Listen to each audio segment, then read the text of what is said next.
So we're going to go through a coaching candidate video.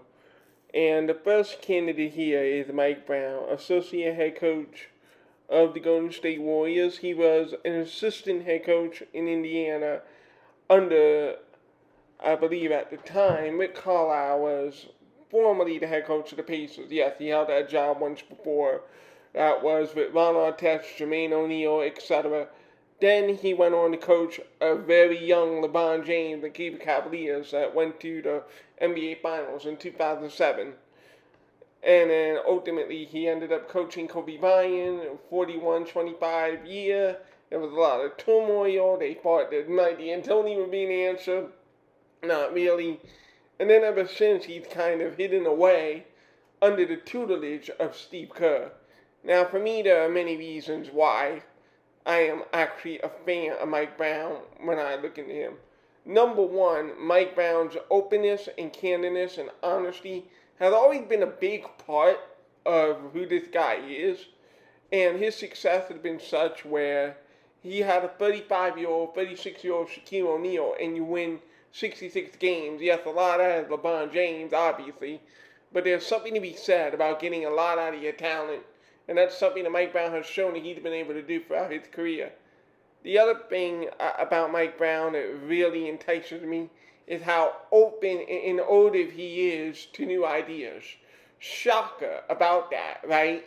You know, having someone who's open-minded and a perspective to be able to sit with Steve Kerr all these years when he easily could have tried to get himself back into the coaching ring and to just see, you know, Curry and Thompson and Dre, and you incorporate that philosophy, what they built over there in Golden State, with things that he learned through Indiana and through Cleveland.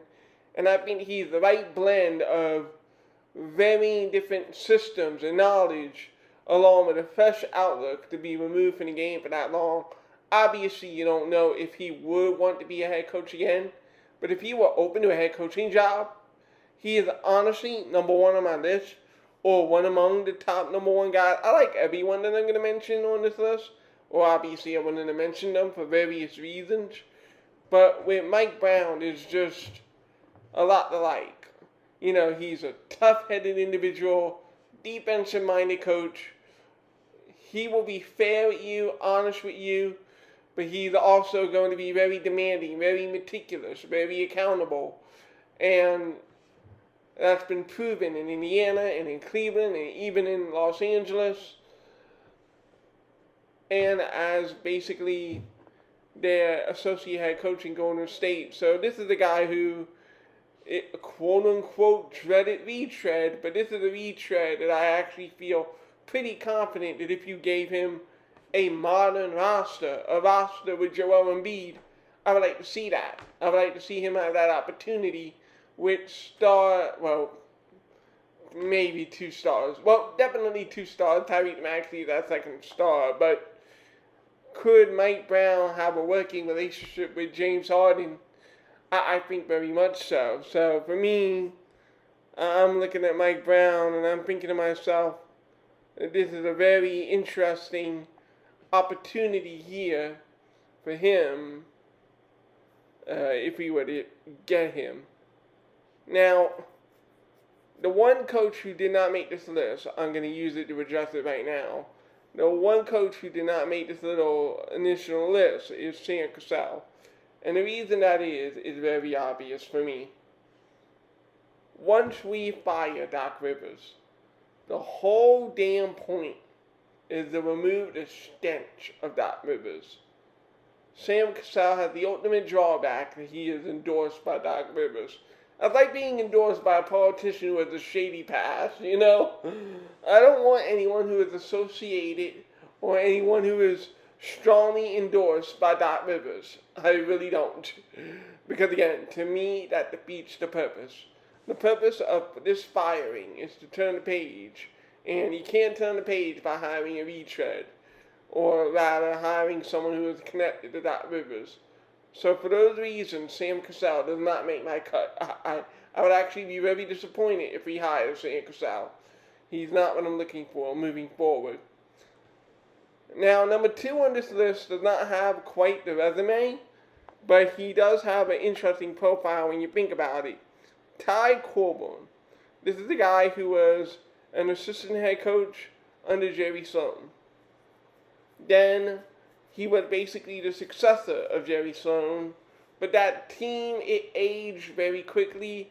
The whole Darren Williams, Carlos Boozer, it blew up. The Utah Jazz were going to rebuild. Now, at that time, negatively, if you've heard the story before or you've seen the story with Doc, is that Ty Corbin did like the veteran players who practice hard, but then at the same time he played younger players in Sacramento. So to me, it's one of those things where if a young player plays hard, and that's what we saw from Paul Reed tonight. Paul Reed played incredibly hard. So I think if you play hard, he'll give you an opportunity. But the reason why I included him on this list, despite not having the resume that we would want or having the upside that we would want necessarily, is his connection to that Jerry Sloan offense, that high pick-and-roll offense that you're basically going to run with James Harden and Joel Embiid. So that familiarity with the pick-and-roll is why I decided to put him on this list. If not as a head coach, then it would be nice if we could just bring him as one of the assistants to run a modern pick-and-roll offense. I think he can help along with that. I tried to give all of these coaches like 5 minutes apiece. I realized that the problem with that is if I don't have the extensive knowledge, like Ty Corbin hasn't been a head coach really for 10 years now, so it's kind of like, what do I say? I was reading an article about him, and I will say that one of the things I liked reading about the article is how mentally tough he was to persevere through, his NBA career, both playing and coaching. He never really stayed in any place for long. In a few years, had to move here, there, and everywhere. And so that level of perseverance right there is something to be remarked for. It's something that it's not easy to do. So he had the tenacity, and I think that tenacity will earn respect in any locker room. And it's really about that, earning respect. But ultimately, I just think that history with that offense in Utah is why I would look into maybe giving them a call. But maybe obviously I'm reaching, but that's kind of the whole thing too, is that this organization cannot afford to go pick a name that it knows or a name that it's comfortable with or just some familiar thing. And no, I think that right here, right now, we should be looking for an opportunity to make a big time change, and hiring somebody who feels safe is the very last thing that we should do. We should do something where we are uncertain, actually. We should do something where maybe we're not totally comfortable, but at the same time we're intrigued by the possibility. And I am intrigued if you could provide that Jerry Sloan level offense, that Jerry Sloan level of detail. Because those Utah Jazz, if you're a OG like me, I'm in my 30s, I'm 30 years old. If you have seen those Utah Jazz, you knew they were a tough MO to play. They were really tenacious on both ends of the floor. They were meticulous offensively. They would never make a mistake. And defensively, they were tenacious. They would get after you. They were some well-coached basketball teams. And even though obviously the game has changed, it's 2022, and I am a full adherent of that, I'm not going to lie, when I saw Joel Embiid and James Harden, when they work together in the pick and roll, I do see the potential for them to be the new Stockton and Malone of this era. And so, enhancing that and embracing that and creating the system for those two guys to be able to truly play at a high level, I think I'm going to steal a phrase of Brett Brown's. It intrigues me the most to hire a coach who has a background that's necessary to run the kind of offense that will put those guys in a position to succeed. Now, the next couple of coaches may not have the experience, but like I said, the upside. This is going to be the upside portion of this. Now, I want you to pay attention to this picture. When have you ever seen Doc Rivers do this? You have Jerome B, Shake Milton, and Burkhan Korkmaz. And they're all literally looking. Is that Embiid or is that? I can't even tell. But whoever it was, someone will correct me. I think it's Dwight Howard actually. So okay, it's Dwight Howard. My bad. But do you see all of them just looking at the diagram, the play, and they're obviously listening to Coach Burke. And that's the thing for me. I don't think that Doc Rivers has that command in the locker room.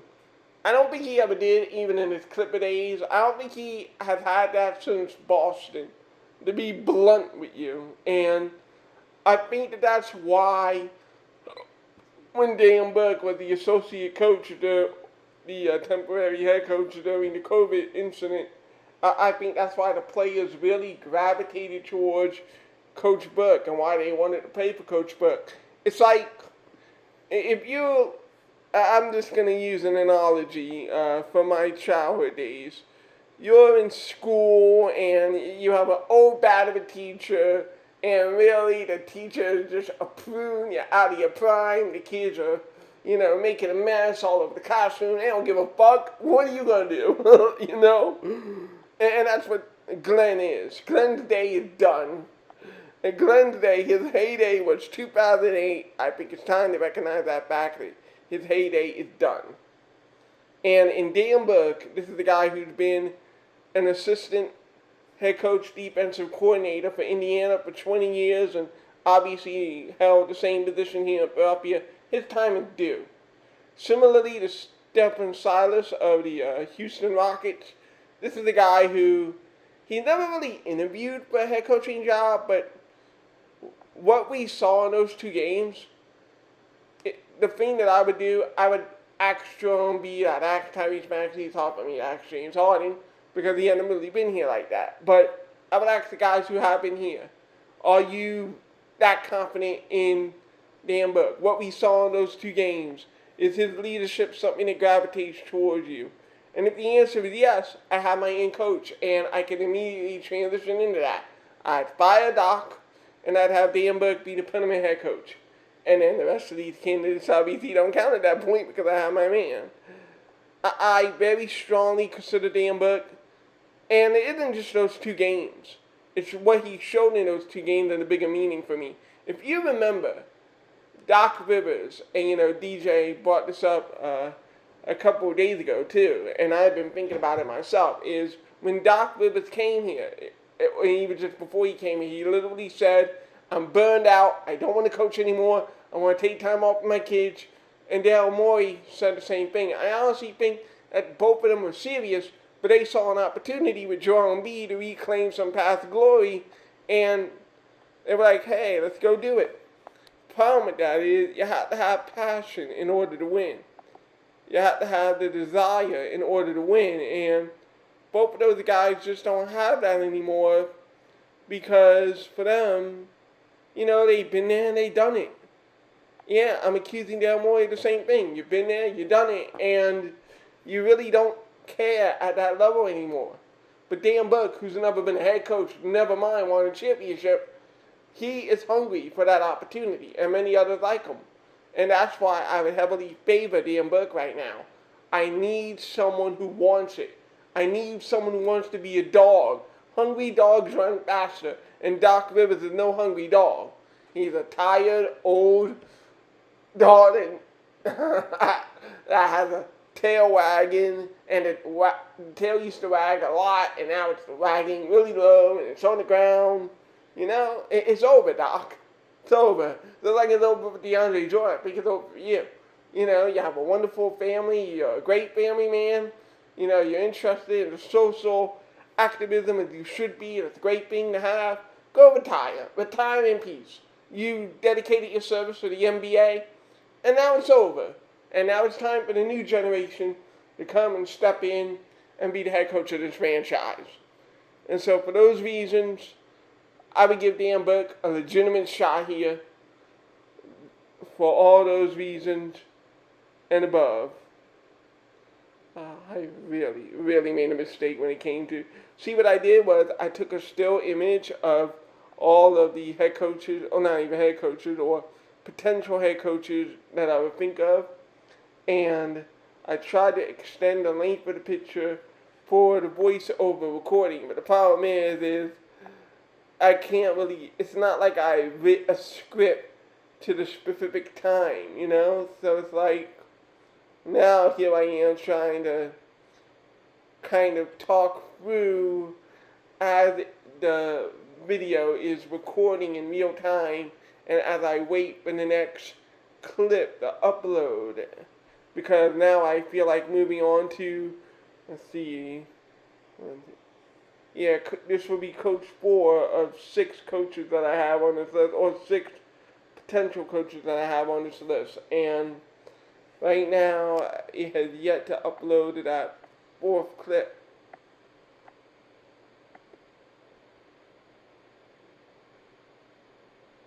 But I think it will in about a minute or so. So I'll use this 1 minute here to say that thanks for bearing with me. You know, I would love to be super optimistic. Obviously, we're going to win 50 games, hopefully. Might win 49 games.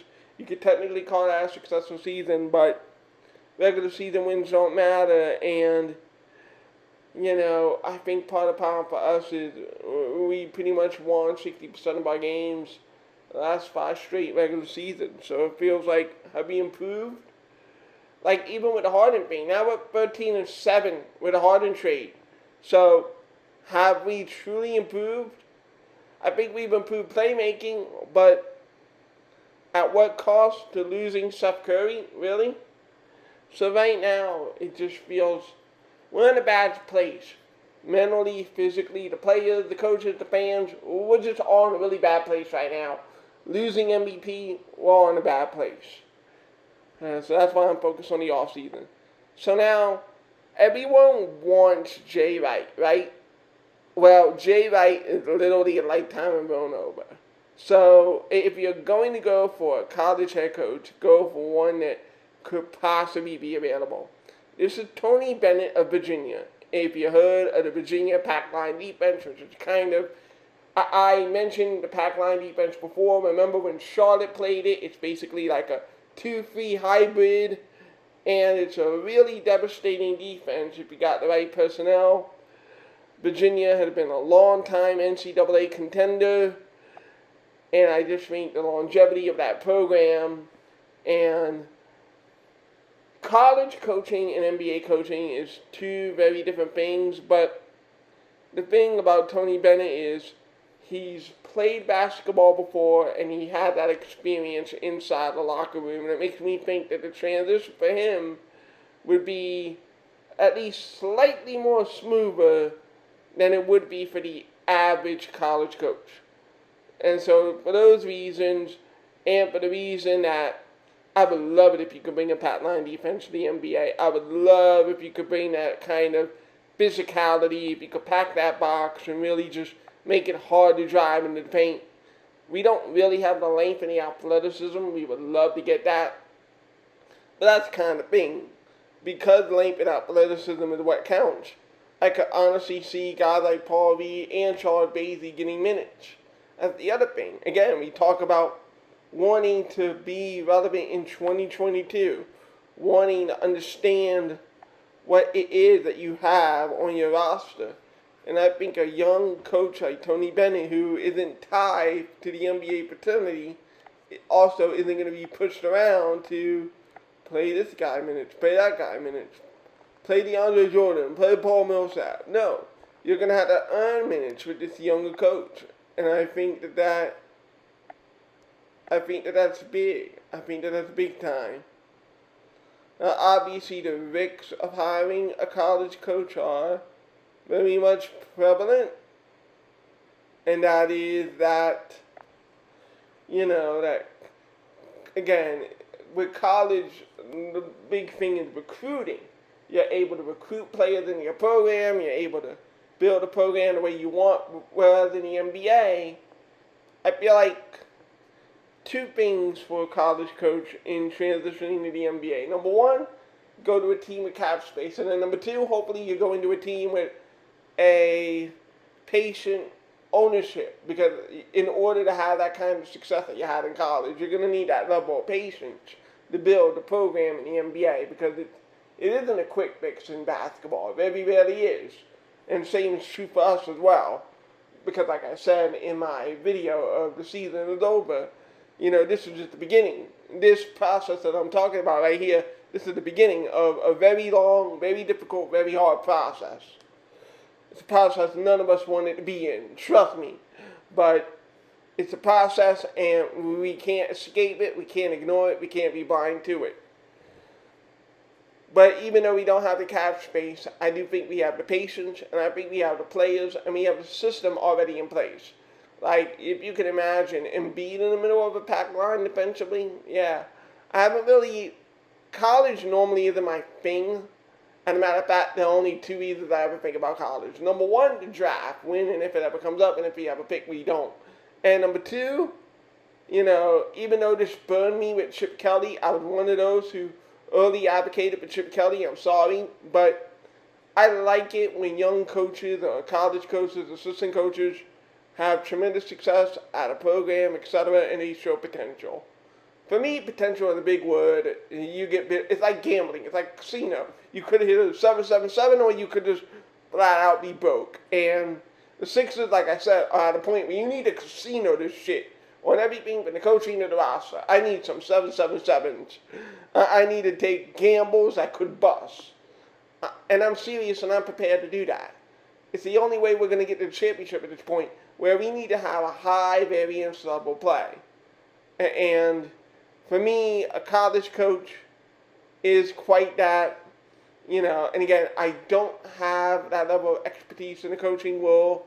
I think, so for example, Philly take with RB and he follows Villanova, so he might have more of a better feel than I do. But from what I remember, what I know, Tony Bennett has had success, and he's someone that I would look to and say, hey, would you want to make the jump over from college to the pros? And hopefully this time, if they go that route, then hopefully Bennett ends up being a successful coach and not a Chip Kelly blame out. So I apologize to my fellow Eagle fans.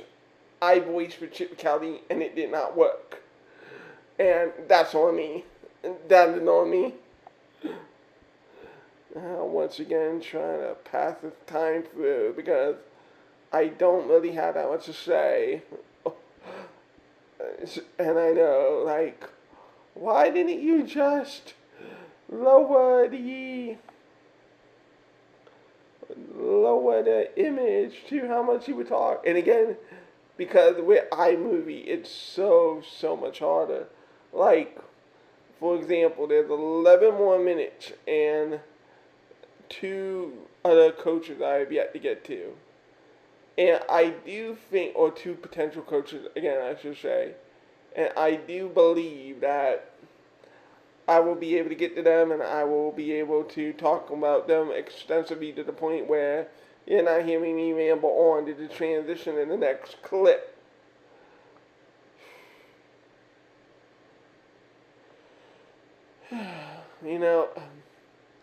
I feel bad for Joel Embiid. I do. How are we here where 18 points from Danny Green is a godsend, and you really don't know what you're getting from your small forwards on a long-term basis? You don't have a backup point guard. Actually, forget the term backup point guard. You don't have a backup scorer, period. The lack of length, the lack of athleticism, and it's just chasing the tail on the donkey because Ben is on your roster or was on your roster for 5 years. The numerous draft picks that you didn't hit when you had the opportunity to rebuild. Just so much has gone wrong, and so much has really went against Joel Embiid that you feel bad because no player is perfect, but he's damn good at the sport. And He's a player that you could build around. And I believe firmly with all my heart that he's a player that you could win a championship with. But we just haven't been able to piece it together. We haven't been able to piece it together, and, time is ticking. He's 28 going on 29 for next year. Gotta get this shit right. Like, no matter what, it's not about who you like, it's not about who Embiid likes, it's not about who Harden likes. It's about getting this right. So here are the next two head coaches right here, or potential head coaches, let's just say. Caron Butler. Now, Caron Butler is super interesting. He was literally hired this year as the assistant head coach in Miami.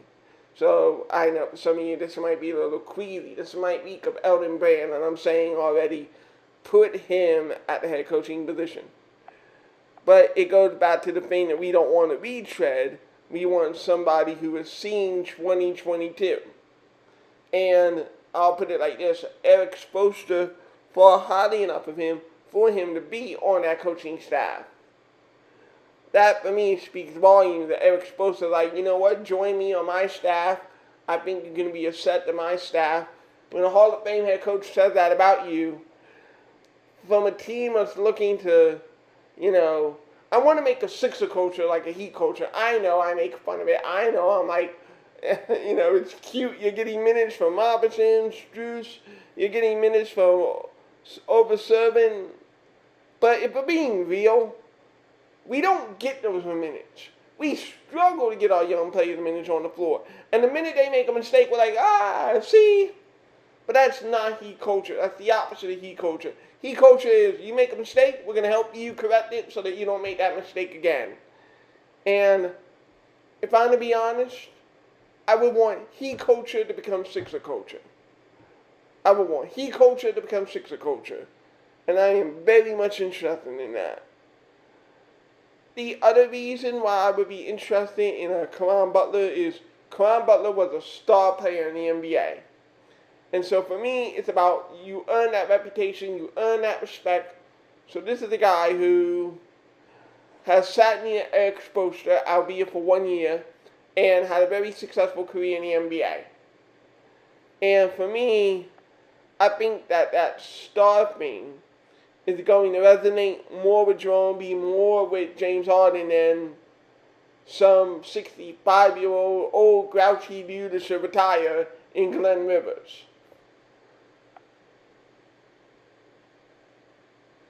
And so for me, and then just look at this, like dapping up Andre Iguodala. Do you think Doc Rivers dapped up anybody? It's the same thing with the damn Burke photo. I think that relatability for coaching, I think that helps. And I think that if that relatability comes with accountability, I think that will really, really set the table for a long-term successful relationship between coach and player, and I think that that's really important, especially if you want to have a long-term answer to the job.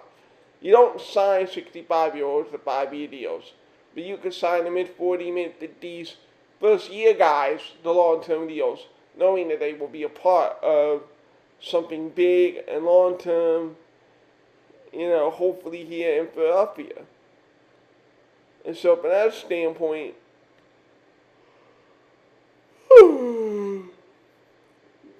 from that standpoint, I would actually be very intrigued to see Caron Butler be a head coach, for us.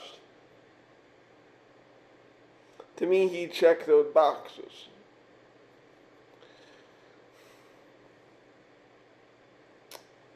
This next head coach or head coaching candidate, I'm going to prepare you.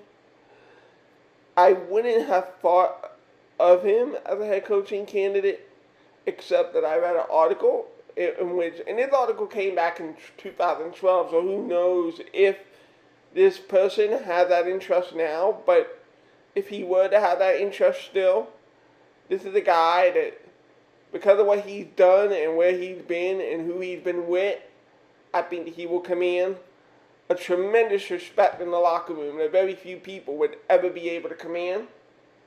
And I think that would go a long way to bridging any difficulties.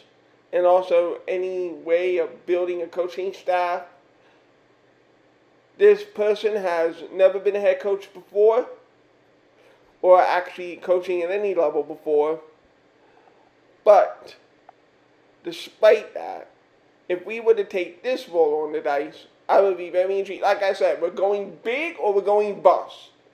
And yeah, you have to prepare yourself for the bust. But this is a worthy gamble for me, and I'm going to explain it as this clip comes up. But this is a gamble worthy of taking in order to win a championship, and that's the goal. The goal of this team is to win a championship. To win a championship, sometimes they have to take bus risks that may not pan out. And now this clip is going to be uploading in about, I would say, 30 seconds. And when it uploads, I would say in 3, 2, 1, let's go, let's talk about it. Scottie Pippen. I read an article in 2012 where Scottie Pippen professed that one day he would like to coach. Now, obviously, that was like a decade ago. Now, for me, and it wasn't just that article, reading that article on Scottie Pippen, that isn't the only reason that peeved me to Scottie Pippen. I was looking up videos on James Harden on YouTube, and Scottie Pippen was an analyst for NBA TV, and the question, this was during Harden's MVP run in 2017, and the question that was posed to Scottie Pippen was, you know, you were one of the greatest defenders of all time, 6-time NBA champion with Michael Jordan. How would you guard James Harden? And the answer was so breathtakingly simple and proper that it's how teams are guarding him even to today. Where Scottie, like, I know he likes to go left, so I'm going to take away his left and I'm going to overplay him and I'm going to put him in that direction. And that's what teams are doing now. Teams are now playing him on his hip, and they're taking away that drive, and that's why he's flopping around with the ball. And it's that attention to detail that Scottie always had that I think is one of the most important things for coaching. One of the most important things for coaching is attention to detail. The other thing that Scottie said, and this is the important distinction from Doc, Scottie said he loved basketball. You know, the fact that as recently as 2 years ago he was doing some ESPN stints. So Scottie still loves the game of basketball. And that, for me, is something where I would ask, are you interested in being a head coach? And if you are, I'm willing to take that dice. It's a 3-year deal or whatever it is, fine. But I would take the role that a Hall of Famer, 6-time NBA champion, you bring him in the locker room, Joel Embiid's eyes will be an eye saucer. Like, holy shit, it's the Scottie Pippen, the 6-time NBA champion.